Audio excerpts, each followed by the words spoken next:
Hi hello నమస్తే. రాజకీయాల్లో ఎప్పుడు శాశ్వత శత్రువులు శాశ్వత మిత్రులు ఉండరు అనేది మనకి తెలిసినటువంటి విషయమే. అసలు కత్తులు దూసుకున్న వాళ్ళు కూడా ఎన్నికల సమయాల్లో ఆ తర్వాత మిత్రులు అవ్వటం, పొత్తులు అవ్వటం ఇవన్నీ కూడా మనం చూస్తున్నదే దేశవ్యాప్తంగా. ఇక్కడ మనం తెలంగాణ అసెంబ్లీలో జరిగిన సందర్భం చూసినట్లయితే రేవంత్ రెడ్డి గారికి సబితా ఇంద్రారెడ్డి గారికి మధ్య జరిగినటువంటి సంభాషణ కానీ దాని మొత్తం ఓవరాల్గా ఇప్పుడు ఎట్లా ప్రొజెక్ట్ చేస్తూ ఉన్నారు. ఆమె కన్నీళ్లు పెట్టుకోవడం, కొద్దిగా ఎమోషనల్ అవ్వటం.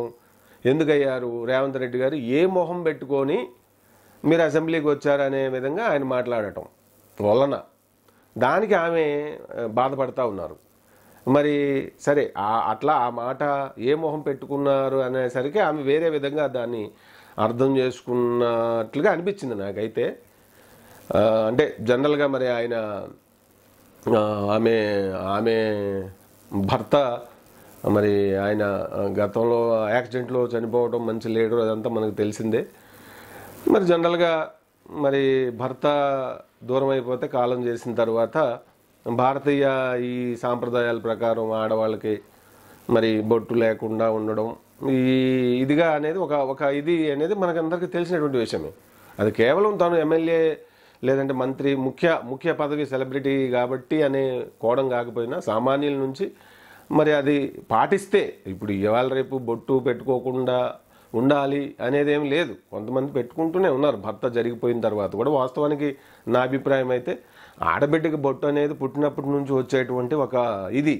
అసలు అది భర్త అనేవాడు మధ్యలో వివాహం ద్వారా వస్తాడు.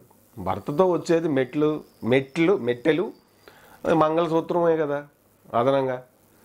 సో అవి ఆ వ్యక్తి జరిగిపోయినప్పుడు అవి తీసేస్తే సరిపోద్ది అనేది నా అభిప్రాయం. బొట్టు అసలు ఏ దశలో కూడా బొట్టు తీయడానికి మరి అదేంటో అదొక దారుణమైనటువంటి స్టాంపింగ్ కాన్సెప్ట్. అది ఆడబిడ్డ భర్త చనిపోతే బొట్టు పెట్టుకోకూడదు అనే ఐడియాలజీ వెనక సరే అట్లా ఫీల్ అయ్యారేమో అనిపించింది నాకు. ఏ మొహం పెట్టుకొచ్చారు అని అన్నాడు అనే ఆమె అక్కడ కొంత ఎమోషనల్ అయిన సందర్భం మనం చూడొచ్చు. గతంలో ఎప్పుడు కూడా ఈ విధమైన ఎమోషనల్ ఇది కానీ వీళ్ళిద్దరి మధ్య పరస్పర ఆరోపణలు కానీ అటువంటి ఏమీ కూడా గతంలో మనం చూడలేదు. నిజానికి వాస్తవానికి జరిగిన సందర్భం కూడా మనం చూసినట్లయితే మరి అసలు ఏమన్నారు ఏంటనేది ఒకసారి మనం ఆ వీడియో చూద్దాం. స్పీకర్ సార్, ప్రజా జీవితంలో ఉన్నప్పుడు వ్యక్తిగత సంభాషణ ఉంటుంది, ప్రజా జీవితంలో చర్చ ఉంటుంది. సబితక్క ఈరోజు నేను నిన్ను కాంగ్రెస్ పార్టీలకు రమ్మన్నా పెద్ద లీడర్ అవుతావు అని చెప్పినా, పార్టీకి నీకు భవిష్యత్తు ఉంటుందని చెప్పినా అని చెప్పింది. అది వాస్తవం. కానీ ఇంకొక విషయం, ఇది మా ఇద్దరి మధ్యలో వ్యక్తిగతంగా జరిగిన చర్చని ఈరోజు సబితక్క సభలో పెట్టింది కాబట్టి దీని కొనసాగింపుగా జరిగిన కొన్ని చర్చలు కూడా నేను సభలోనే చెప్పాలి.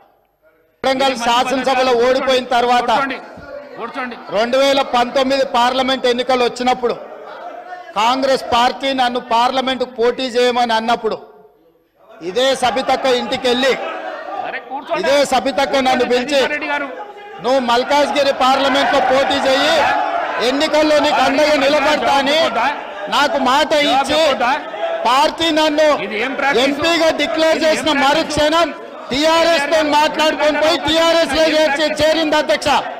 తమ్ముడుగా నన్ను పిలిచి మల్కాజ్గిరి పార్లమెంట్ లో ఎన్నికల్లో పోటీ చేయమని నన్ను ప్రోత్సహించి పార్టీ నన్ను ఎన్నికల్లో అభ్యర్థిగా నిర్ణయించిన తర్వాత కేసీఆర్ మాటలకు అధికారం కోసం కాంగ్రెస్ ను వదిలి టీఆర్ఎస్ పార్టీలో చేరి మంత్రి పదవి పొంది తమ్ముని మోసం చేసింది కాబట్టి ఈ రోజు నమ్మొద్దు అని కేటీఆర్ కి చెప్పిన అధ్యక్ష.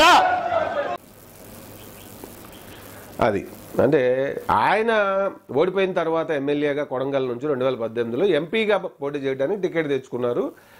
గెలుపుంచడానికి సహకరించండి అని చెప్పి మరి అక్క అయినటువంటి సబిత గారిని అడగటం, ఆమె ఓకే అనడం జరిగిందని ఆయన అన్నారు.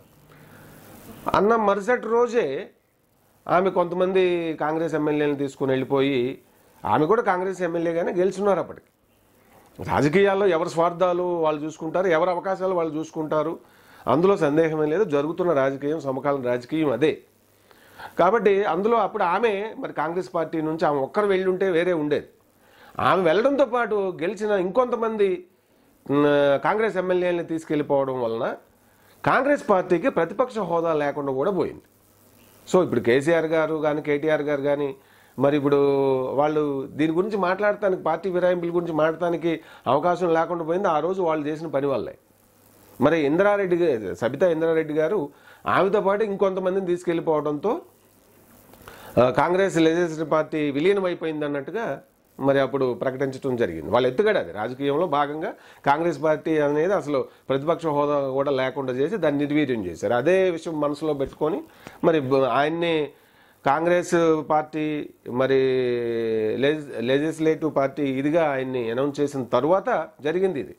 బట్టి విక్రమార్క గారిని అనౌన్స్ చేశాక అంటే మరి శాసనసభ పక్షనేతగా చేసి ఆ పార్టీకి ఒక జాతీయ పార్టీకి అధికార హోదా, ప్రతిపక్ష హోదా లేకుండా చేయడం అంటే మరి అప్పుడు ఆమె రాజకీయంగా ఏం చేసినట్లు అనేది కూడా ఇక్కడ గమనించాలి కదా. తన స్వార్థం తను చూసుకొని వెళ్ళిపోయారు. వెళ్ళిపోవడంతో కాకుండా మరి మల్కాజ్గిరిలో వాళ్ళ బీఆర్ఎస్ ఆమెకి మినిస్ట్రీ ఇచ్చారు. ఇక్కడ నుంచి వదిలి వెళ్ళినందుకు, పార్టీని నాశనం చేసినందుకు ఆమె బెనిఫిట్ అయ్యారు వ్యక్తిగతంగా, అవునా కాదా? ఆ ఒక్కరే బెనిఫిట్ అయ్యారు. మరి జాతీయ పార్టీ నష్టపోయింది, ప్రతిపక్ష హోదా కోల్పోయింది. మరి తమ్ముళ్ళు లాంటి రేవంత్ రెడ్డి గారికి మాట ఇచ్చి మరుసటి రోజే వేరే పార్టీలో ప్రత్యర్థి పార్టీలో జాయిన్ అయిపోయారు. ఆమె రాజకీయ జీవితాన్ని చూసుకున్నారు, మంత్రి అయ్యారు. మరి వాళ్ళు అయ్యారు కాబట్టి అటువైపు నుంచి ఆమె ప్రచారం కూడా చేశారు. అంటే రేవంత్ రెడ్డికి వ్యతిరేకంగా మల్కాజ్గిరి ఇది నుంచి మల్కాజ్గిరి అభ్యర్థి అక్కడ అప్పుడు మరి మల్లారెడ్డి గారు అల్లుడు రాజశేఖర రెడ్డి గారు ఎంపీగా పోటీ చేయటం మనం చూసాం అప్పట్లో. అయితే ఇక్కడ రేవంత్ రెడ్డి గారు కొడంగల్లో ఓడిపోయారు, ఆయన ఓడగొట్టారు, కక్ష కట్టి కేసీఆర్ అంటే టీము అనే కొంత సానుభూతి.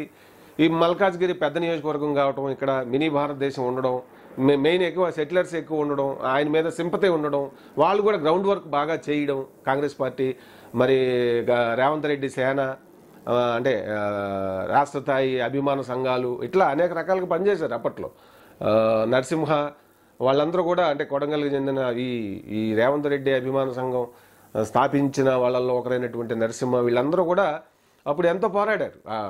యువకులంతా కూడా అభిమానులు ముఖ్యంగా అంటే ప్రచారం చేయటం, వీధిన తిరగటం, మొత్తం మల్కాజ్గిరి అంతా తిరిగారు అప్పట్లో వాళ్ళు. సో అదంతా కూడా ప్రచారం విషయంలో కొంత సానుభూతి ఉండటం, ఈ ప్రచారం చేయటం అంతా జనరల్గా ఆయన మీద ఉన్న ఇదన్నీ కూడా కలిసి గెలిచారు. అది వేరే విషయం అనుకోండి. కానీ మరి అక్కడ జరిగిన సందర్భం చూస్తే ఆమె కదా బాధ్యురాలు. ఒక పార్టీని తనకి మినిస్ట్రీ కోసం బీఆర్ఎస్ పార్టీలో కేసీఆర్ గారు మినిస్ట్రీ మరి అవన్నీ మాట్లాడుకొని ఇక్కడ తనకు రాజకీయ జీవితం, తన భర్తకి రాజకీయ జీవితం ఇచ్చినటువంటి జాతీయ పార్టీని వదిలేసి వెళ్ళిపోయారు కదా. మరి తనకే హెల్ప్ చేస్తానన్న తమ్ముళ్ళు లాంటి అయినటువంటి రేవంత్ రెడ్డి గారికి మరుసటి రోజే వెళ్ళిపోయి చేయటం మరి హర్ట్ ఎవరైనా, అది మానవ స్వభావం. ఇంతకాలం ఆయన దాచిపెట్టుకొని అది ఈరోజు ఆ సందర్భంలో బ్లాస్ట్ అయినట్టుగా అనిపించింది నాకైతే. వేరే విధంగా కాకపోయినా మానవ సహజం ఎంతటి వారికైనా కూడా ఒక బాధ, ఒక ఇది నమ్మక ద్రోహం అనే ఒక ఫీలింగ్ ఉంటుంది కదా.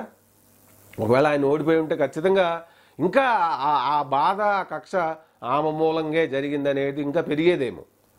అదృష్టవశాత్తు ఆయన గెలవడం కూడా ఇంకా ఎక్కువగా పరుష పదాలు రేవంత్ రెడ్డి గారు మాట్లాడకుండా, ఎందుకంటే ఆయన అటాకింగ్ ఎలా ఉంటుంది అనేది మన అందరికీ తెలుసు. ఎవరైనా అటువైపు ఎంత పెద్ద లీడర్ అయినా కూడా ఆయన ఇంకా మాటలు మొదలు పెడితే చాలా ఇదిగా ఉంటాయి. సో అటువంటిది ఇట్లా జరిగింది. ఆ కోణమే చూడాలి తప్ప అదేదో ఇప్పుడు ఆమె ఎమోషనల్ అంటే ఆ ఒక్క పాయింట్నే పట్టుకుంటున్నారు. ఆమె ఏది ఏ మొహం పెట్టుకొని వచ్చారు అని అనటం నాకు బాధ కలిగించింది. అంటే ఆమె వేరే విధంగా దాన్ని ఇన్ఫైర్ చేసుకుంటున్నారు. అంటే మీనింగ్ వేరే విధంగా చేసుకోవడం వల్ల ఒక ఎమోషనల్ ఇది అనిపిస్తుంది. ఏదేమైనా సరే ఆ మాట ఆయన ఒక ఫ్లోలో అన్నట్టుగా కనపడింది నాకు. పర్టికులర్గా ఉద్దేశించి ఇట్లా అన్నది కూడా కాదు. సరే అయినా కూడా అనకుండా ఉంటే బాగుండేది, అది ఓకే. కానీ దాన్ని ఇప్పుడు రాజకీయం చేసుకోవడానికి ఇప్పుడు వీళ్ళు వేరే ఏమీ లేక బీఆర్ఎస్ వాళ్ళు సిద్ధపడ్డారు. అంటే ఆడవాళ్ళకి ఏదో జరిగిపోయింది, రేవంత్ రెడ్డి మహిళలకు వ్యతిరేకుడు అన్నట్టుగా. ఇప్పుడు మహిళలకి మరి ఉచిత బస్సు ప్రయాణాలు ఇచ్చి మరి ఇవన్నీ చేసింది ఏ ప్రభుత్వం? రేవంత్ రెడ్డి ప్రభుత్వం కాదా అనేది తెలంగాణ సమాజానికి తెలీదా? మరి ఇంకా ఉద్యోగులు ఒక్క ఉద్యోగం ఇచ్చినా కూడా ఆయన రాజీనామా చేస్తా అంటున్నారు. మరి అది నిజంగా ఒక పెద్ద ఛాలెంజే రేవంత్ రెడ్డి గారికి. నిజంగా మరి ఈ ప్రభుత్వం ఇచ్చే ఉద్యోగాలన్నీ ఎవరిస్తున్నట్టో మరి కేంద్ర ఇక్కడ అంటే తెలంగాణ ప్రభుత్వం ఇస్తున్న ఉద్యోగాలన్నీ ఎవరిస్తున్నట్టో మరి అది ఏంటనేది దానికి గట్టిగా కూడా కాంగ్రెస్ ప్రభుత్వం వివరణ చేసుకోలేకపోతే ఆ నెరేటివ్ మెల్లగా ప్రజల్లోకి వెళ్ళే అవకాశం కూడా ఉంటుంది. ఎందుకంటే ఈ నెరేటివ్స్ అనేవి మెల్లగా చాలా ఇంపాక్ట్ చూపిస్తాయి.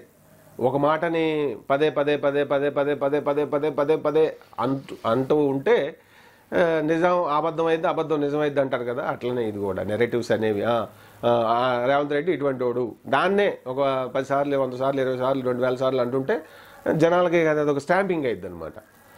సో ఆ వేలో మొత్తం మీద వాళ్ళల్లో ఉన్న పాత పాత పాత కక్షల, పాత అంశాలు, పాత గొడవలు, పాత ప్రమాణాలు, వాగ్దానాలు చెప్పాలంటే మాట ఇచ్చింది అప్పుడు అక్క సబితా ఇంద్రారెడ్డి గారు, తమ్ముడు చేస్తాను నీకు మల్కాజ్గిరిలో అని. ఆమె చేయలేదు, వెంటనే ఆమె స్వార్థం చూసుకుంది. కాబట్టి మరి దానికి తోడు పార్టీనే నాశనం చేసేసింది కదా, మరి ఆ విషయానికి ఆమె బాధ్యతలు కదా. ఆమె వెళ్ళేవారు ఒక్కరు వెళ్ళుంటే ఓకే, మరి భట్టి గారు స్పందించడంలో తప్పే ఉంది? మీరు ఆలోచించండి. ఎవరైనా పార్టీలకు అతీతంగా న్యూట్రల్గా ఆలోచిద్దాం. ఎంత ఎంత దారుణం జరిగిపోయింది పార్టీకి నష్టం. ఆమె మొత్తం అంటే వాళ్ళు వేసిన కుట్రలో భాగంగా ఈమెకు మినిస్ట్రీ ఇస్తాను అనేసరికి ఆమె రాజకీయ జీవితం చూసుకున్నారు, ఆమె భవిష్యత్తు చూసుకున్నారు, వెళ్ళిపోయారు. వెళ్ళేవారు ఒక్కరు వెళ్ళుంటే ఓకే, ఇంకొక 5-6 మందిని తీసుకొని వెళ్ళిపోవడంతో కనీసం అధికారికంగా ప్రతిపక్ష హోదా కూడా లేకుండా చేశారు. దానికి బాధ్యురాలు ఆమె కదా. ఆమె వెళ్లకుండా ఉంటే, ఆమె వెళ్ళనీయకుండా ఉంటే, ఆమె వెళ్లకుండా ఉంటే జరిగేది ప్రతిపక్ష హోదా ఉండేదిగా కాంగ్రెస్ పార్టీకి. మరి దానికి ఆమె ఏం మాట్లాడతలేదు. అది మాత్రం ఓకే, ఇది మాత్రం నన్ను బాధ పెట్టింది అని చెప్పి అంటున్నారు. అందులో మరీ బాధ పెట్టే అంత అంశం అయితే ఏం లేదు. కానీ మొత్తం మీద అయితే ఇది ఓవరాల్గా చూస్తే బీఆర్ఎస్ వాళ్ళు ఏదో దీన్ని రాజకీయం చేసుకొని లబ్ధి పొందుదామని చూస్తున్నారు. కానీ అమాయకులేం కాదు తెలంగాణ ప్రజలు.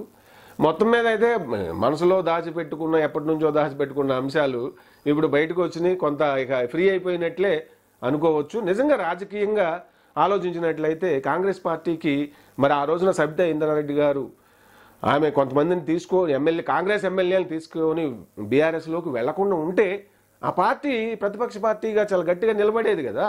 అసెంబ్లీ సమావేశాలప్పుడు ఇంకా మాట్లాడటానికి స్కోప్ లేకుండా చేశారు కదా.